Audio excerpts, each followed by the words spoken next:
Student, हम लोग अनुपात समानुपात पढ़ रहे हैं। उसी श्रृंखला में मैं आप लोगों के लिए 164 क्वेश्चन सॉल्व करा चुका हूं। अब क्वेश्चन नंबर 165 पर अमल करेंगे। तो क्वेश्चन नंबर 165 क्या कह रहा है, और पिछले वीडियो तक हमने ट्रेन संबंधी कुछ क्वेश्चन किए थे। एक दो क्वेश्चन हम ट्रेन से रिलेटेड और ले रहे हैं। उसमें क्या है कि दो ट्रेन जिनकी चालों का अनुपात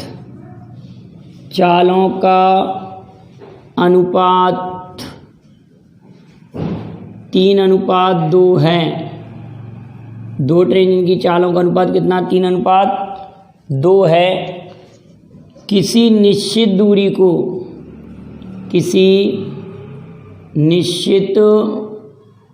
दूरी को तय करने में लगे समय में क्या अनुपात होगा, समय में क्या रेशो होगा या अनुपात होगा। तो आप कहेंगे कि सर अगर निश्चित दूरी है और आपको टाइम का रेशो दिया है, क्या कह रहे हैं, निश्चित दूरी है और चालों का अनुपात दिया है, तो हमको टाइम का अनुपात निकालना है। देखो क्या कह रहे हैं, दो ट्रेन जिनकी चालों का अनुपात 3:2 है, किसी निश्चित दूरी को तय करने में उनके द्वारा लिए गए समय में क्या अनुपात होगा। तो आप कहेंगे कि सर जो स्पीड का रेशो है उसका अपोजिट कर देंगे तो 3:2 का अपोजिट 2:3 हो जाएगा, 2:3 हो जाएगा। अब इसी पर अगर मैं आपसे अगला क्वेश्चन कहूँ कि आपको चालें अलग अलग दी हैं, क्वेश्चन कुछ इस प्रकार से हो, आया हुआ क्वेश्चन है कि तीन कारों द्वारा 1:2:3 के अनुपात में दूरी तय की गई है, कि अनुपात में दूरी तय की गई है। तीन कारों द्वारा 1:2:3 के अनुपात में दूरी तय की गई है। यदि यात्रा के समय का अनुपात,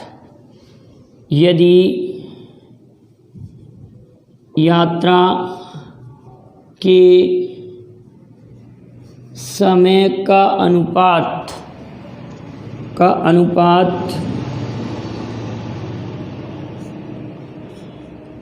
3:2:1 है। यात्रा के समय का अनुपात 3:2:1 है, 3:2:1 है, तो उनकी चालों का अनुपात ज्ञात करो। तो उनकी चालों का अनुपात ज्ञात करो, चालों का अनुपात ज्ञात कीजिए।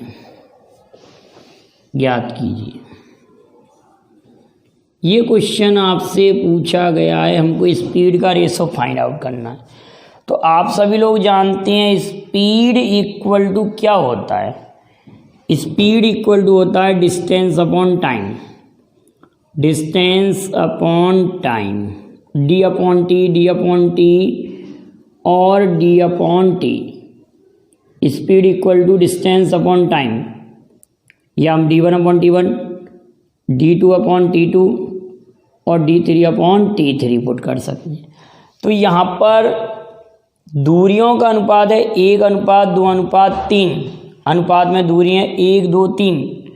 दूरियों का अनुपात तो 1, 2, 3 है, दिया है। और यात्रा के समय का अनुपात दिया हमारे पास 3, 2 और 1। अब इसको हम सरलतम अनुपात में कैसे बनाएंगे, हम कहेंगे 3 और 2 और 1 का लेंगे एलसीएम। 3, 2, 1 का एलसीएम कितना आ रहा है, 6। तो 6 का मल्टीप्लाई यहाँ पर, 6 का यहाँ पर, 6 का यहाँ पर। जब 6 का यहाँ मल्टीप्लाई हम करेंगे 6 का यहाँ पर, तो 3 दूनी 6। तो ये आएगा 2। 6 का जब यहाँ पे करेंगे तो 2 3 6। देखिए हम 6 का मल्टीप्लाई जब यहाँ करेंगे तो 2 आ जाएगा, और यहाँ 3 दूनी ये 6 आ जाएगा। ये कितनी बार कटेगा, देखिए हम जब यहाँ पर मल्टीप्लाई 6 का करेंगे तो ये 2 आ जाएगा, 3 दूनी 6। यहाँ जब मल्टीप्लाई करेंगे 6 का तो 2 3 6, 3 दूनी 6 आ जाएगा, 2 से 2 कट रहा है। और यहाँ जब हम 6 का मल्टीप्लाई करेंगे तो 6 18 आ जाएगा। फिर आप एक बात और कहेंगे कि जब हमने इसका मल्टीप्लाई किया तो एक बात कॉमन हमको दिख रही है कि ये सभी मान किससे कट रहे हैं, ये सभी मान कट रहे हैं 1 3 और 9 रेज़ो आ गया, सभी मान 2 से कट रहे हैं। या हम यहीं पर भी तो कह सकते थे, इतना लेंदी करने की आवश्यकता नहीं थी, डायरेक्ट ही हम इस क्वेश्चन को ऐसे बोल सकते थे, इस क्वेश्चन को ऐसे बोल सकते थे कि ये है दूरियों का अनुपात। तो आपने लिख दिया 1 2 3, और ये दिया हमारे पास समय का अनुपात 3 2 और 1। अब ये कैंसिल आउट हो रहा है बेटा, तो ये आ रहा है 1/3 अनुपात 1 अनुपात 3। तो इस 3 का मल्टीप्लाई इसमें भी होगा और इसमें भी होगा, तो आप डायरेक्ट बोल देंगे कि 1:3:9 ये इनकी किसका रेशो हो गया, चालों का अनुपात हो गया, 1:3:9। काफ़ी अच्छा क्वेश्चन था। अब एक क्वेश्चन और लेते हैं हम, एक क्वेश्चन और बनेगा इसी प्रकार से हम लोगों के लिए। क्वेश्चन नंबर 167 क्वेश्चन लेते हैं। 167 नंबर का क्वेश्चन, उसमें दिया 3 ट्रेन है ए बी तथा सी है जिनकी चालों का अनुपात है 5:3:7। 167 नंबर का question, 3 train A B C. 167 number का क्वेश्चन, 3 ट्रेनें जिनकी चालों का अनुपात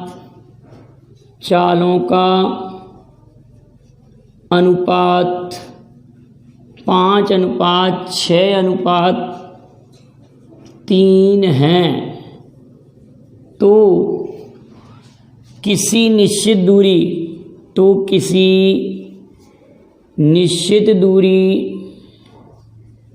निश्चित दूरी को तय करने में उनके द्वारा लिए गए समय में क्या अनुपात होगा। तो कोई प्रॉब्लम वाली बात ही नहीं है बेटा, आप लोग इस टाइप के क्वेश्चन को इजीली ऑरली सॉल्व कर सकते हैं। आप कहेंगे सर ये किसका रेशो है, चालों का अनुपात दिया है, हमको निकालना टाइम का रेशो, और दूरी है निश्चित, डिस्टेंस निश्चित है, तो हम इन चालों का विलोमानुपाती ज्ञात करेंगे। 5:6:3 का रेसिप्रोकल रेशो फाइंड आउट करेंगे, विलोमानुपाती ज्ञात करेंगे। तो 5 6 3 का एलसीएम आ रहा है 30, 5 6 3 का एलसीएम आएगा 30, तो 30/5, ये 30/5 लिखेंगे, 30/6 लिखेंगे और 30/3 लिखेंगे। तो 5 × 30, 6 × 30 और ये 10 बार कट जाएगा, तो रेशो आ जाएगा 6:5:10। क्या आएगा बेटा, हम तीनों का लेंगे एलसीएम। 5 6 3 का एलसीएम आएगा 30, तो 30 में डिवाइड करेंगे हम 5 का, तो 6 बार 6 का डिवाइड करेंगे तो आ जाएगा। इसी प्रकार से हम अगला क्वेश्चन लेते हैं, ये ट्रेन की चालों से रिलेटेड क्वेश्चन हुआ। अब क्वेश्चन आएगा खरगोश और कुत्ते की चालों का रेशो संबंधी प्रश्न कैसे आता है देखते हैं, ज़रा ध्यान से समझना। काफ़ी अच्छा क्वेश्चन आता है इस पर और अक्सर स्टूडेंट उसमें मिस्टेक कर जाते हैं और काफ़ी कुछ ट्रिक पढ़ते हैं, उन ट्रिकों की आवश्यकता ही नहीं है बेटा, बिल्कुल क्रिस्टल क्लियर। आपको एक सिंपल ट्रिक बता रहा हूँ, चाहे कैसे ही क्वेश्चन आ जाए। तो क्वेश्चन कुछ इस प्रकार से है। क्वेश्चन है हमारे पास, एक शिकारी कुत्ते ने खरगोश का पीछा किया। क्वेश्चन है, एक शिकारी कुत्ते ने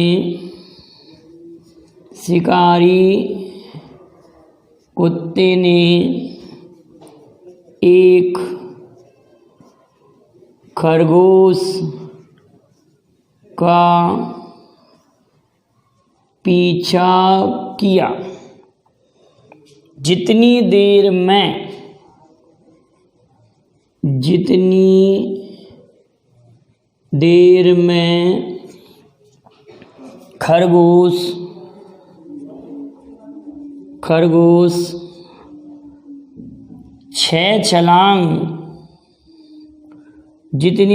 खरगोश 6 छलांग मारता था उतनी ही देर में कुत्ता 5 छलांग मारता था।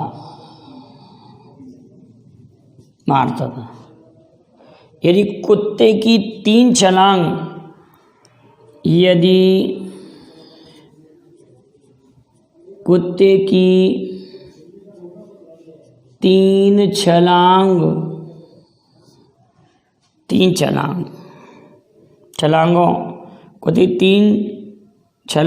खरगोश के 4 छलांग के समान थी, 4 छलांगों के समान थी, तो कुत्ते व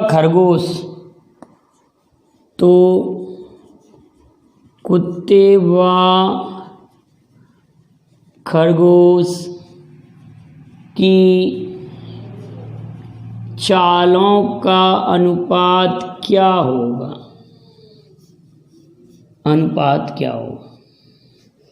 ये आपसे क्वेश्चन पूछा गया है। तो आप कहेंगे सर यहाँ पर लिख देंगे हम डॉग रेसो रैबिट, दोनों की स्पीड का रेशो हम फाइंड आउट करना चाह रहे हैं। ध्यान से समझना, जब कितना भी टफ क्वेश्चन आए, कैसे भी घुमाएं, आप पहले ये देखिए किसकी चालों का रेशो पूछ रहे हैं। कुत्ता और खरगोश की चालों का अनुपात पूछ रहे हैं, तो हमने डॉग और रैबिट लिख लिया। जितनी देर में खरगोश 6 छलांग मारता उतनी देर में कुत्ता कितनी छलांग मार रहा है? 5। तो कुत्ते की हैं 5 छलांगें और खरगोश की हैं 6 छलांगें। ये तो छलांगों की संख्या हो गई। कितनी छलांग लगाई? 5 और 6। अभी रेशो निकालेंगे, देखिए ये 5 और ये 6। अब यहाँ पर ये देख लीजिए कि कुत्ते की 3 छलांग, ये 3 छलांग लिख दे रहे हैं। कुत्ते की 3 छलांग, 3 कुत्ते की छलांग बराबर 4 खरगोश की छलांग। ठीक है, ये कहानी कह रहे हैं। 3 कुत्ते की छलांग बराबर 4 खरगोश की छलांग। तो कुत्ते की 1 छलांग बराबर 4/3 खरगोश होगा ना बेटा। कुत्ते की 1 छलांग बराबर 4/3 खरगोश की छलांग होगा। तो यहाँ पर केवल और केवल इस 5 में हम इस 4/3 का गुणा कर देंगे, 4/3। तो आप कहेंगे सर ये 3 तो यहाँ पहुँचेगा बस। तो 5 चौक 20 और ये 36 18। तो रेशो आ जाएगा हमारे पास 10:9। 10:9 आ जाएगा। क्लियर है ना बेटाओ। अब इसी मेथड का हम एक क्वेश्चन और ले रहे हैं। इसी मेथड का सेम क्वेश्चन और लेते हैं। बिल्कुल यहाँ पे हम केवल आंकड़ा चेंज करेंगे, क्वेश्चन यही होगा, बिल्कुल थोड़ा सा आंकड़ा बदलेगा। क्वेश्चन है जितने समय खरगोश 5 छलांग लगाता है, जितने समय में खरगोश 5, अब ये क्वेश्चन बदलने जा रहा है बेटा, बस यहाँ पर आंकड़ा बदलेगा। ये क्वेश्चन क्लियर हुआ कि नहीं?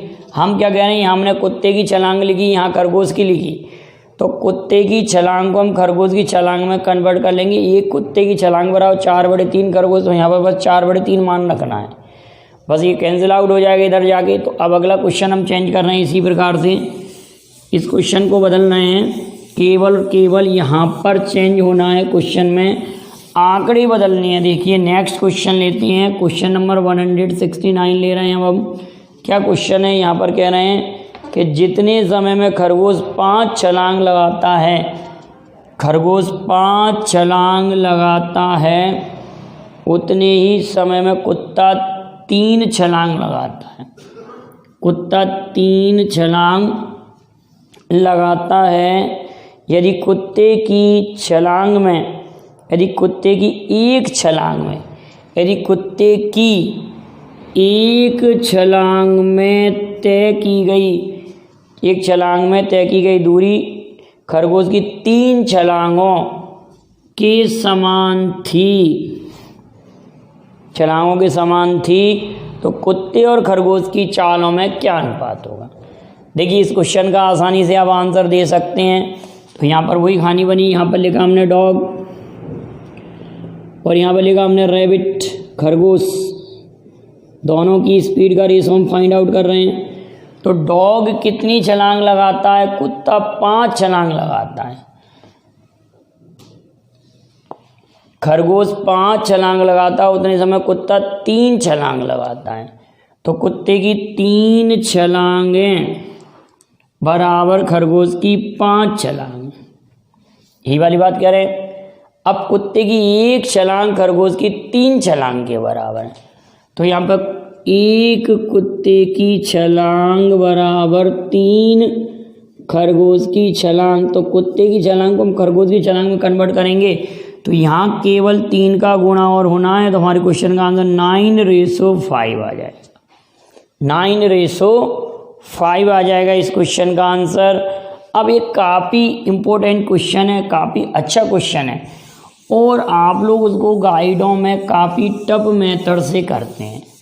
तो मैं इस क्वेश्चन को आपको सॉल्व करा रहा हूँ, बड़े ध्यान से समझना, और बहुत सारे स्टूडेंट कोशिश करें पहले उस क्वेश्चन को सॉल्व करने की। मुझे नहीं लगता कि कई लोगों ने उसका जवाब होगा, बहुत सारे स्टूडेंटों के पास उसका जवाब नहीं होगा।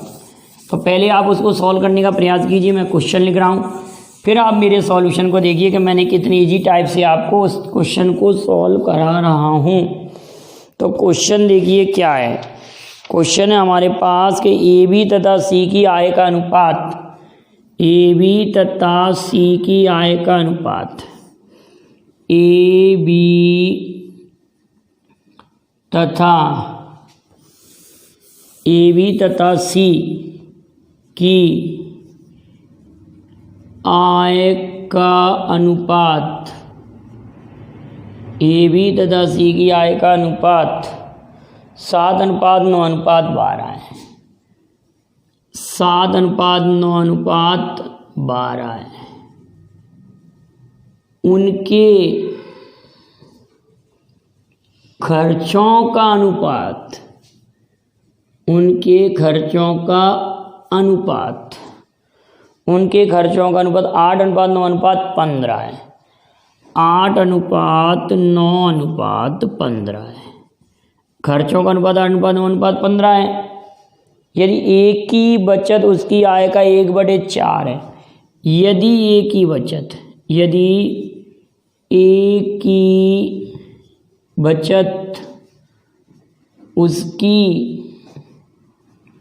आय का 1/4 है, 1/4 है, तो ए बी तथा सी की बचत का अनुपात, तो ए बी तथा सी की बचत का अनुपात क्या होगा? अनुपात क्या होगा? आप बड़े ध्यान से इस क्वेश्चन को समझने का प्रयास कीजिए। इस क्वेश्चन को ऐसे भी कह सकता है कि ए की बचत उसकी आय का 25% है और ए की बचत उसकी आय का 14.2/7% भी कह सकता है वो। तो 14.2/7% का मतलब 1/7 हो जाएगा। एक क्वेश्चन ऐसा किसी ने भेजा है, तो उस क्वेश्चन को भी आप सॉल्व कर सकते हैं। देखिए बहुत ही सिंपल तरीके से सोचिए इस क्वेश्चन को कि ये आय का अनुपात है और ये दिया है खर्चों का अनुपात। ये आय है और ये खर्चे हैं। हमको निकालना बचत का अनुपात। तो आय माइनस खर्चा, आय माइनस खर्चा, आय माइनस खर्चा। क्लियर है बेटा? ऐसे लिखा हमने, आय माइनस खर्चा, आय 7x 9x बार x, 7x 9x बार x, खर्चे 8y 9y और 15y घटाए। अब एक बात बिल्कुल क्लियर करके चलिए, क्या कह रहे हैं कि ए की बचत उसकी आय का 1/4 है। कहने का अर्थ ए अपनी आय का 1/4 भाग बचा रहा है।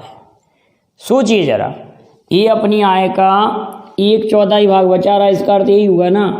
तो ए अपनी आय का कितना खर्च कर रहा है? 3/4 खर्च कर रहा है। तो ए की आय अगर 7x है तो 7 का 3/4 बराबर खर्चा कितना है? 8y। ए की आय का 3/4 हो जाएगा ना।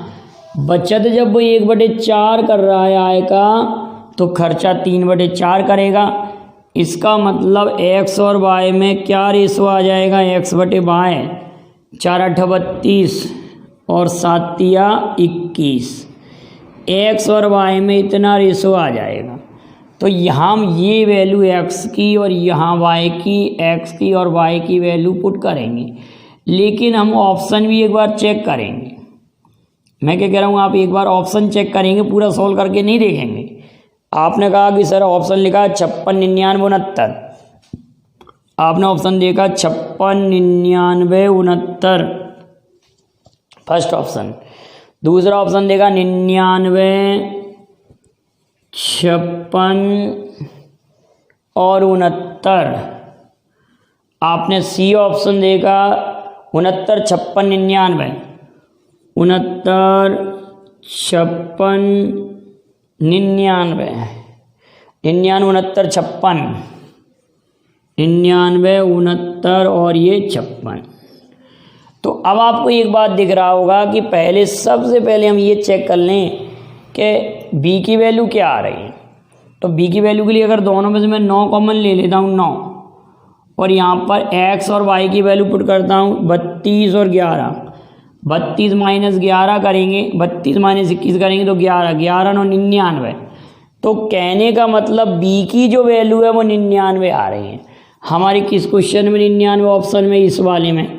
तो डेफिनेट फिर हमारा ऑप्शन ये सही है। तो तीनों की आय का अनुपात ए बी सी की बचत का अनुपात हो गया 56:99:69। अगर ये क्वेश्चन आपको समझ में नहीं आया तो इसका स्क्रीनशॉट लेके मुझे भेजिए, एक बार और मैं क्लियर करा दूंगा। आगे और भी मैं इंपॉर्टेंट क्वेश्चन आप लोगों के लेकर आऊँगा। तो यहाँ तक के क्वेश्चनों को आप नोट कर लीजिए। वीडियो पसंद आया होगा, डेफिनेटली आप इसको शेयर कीजिए। Thank you very much. जय हिंद, जय भारत।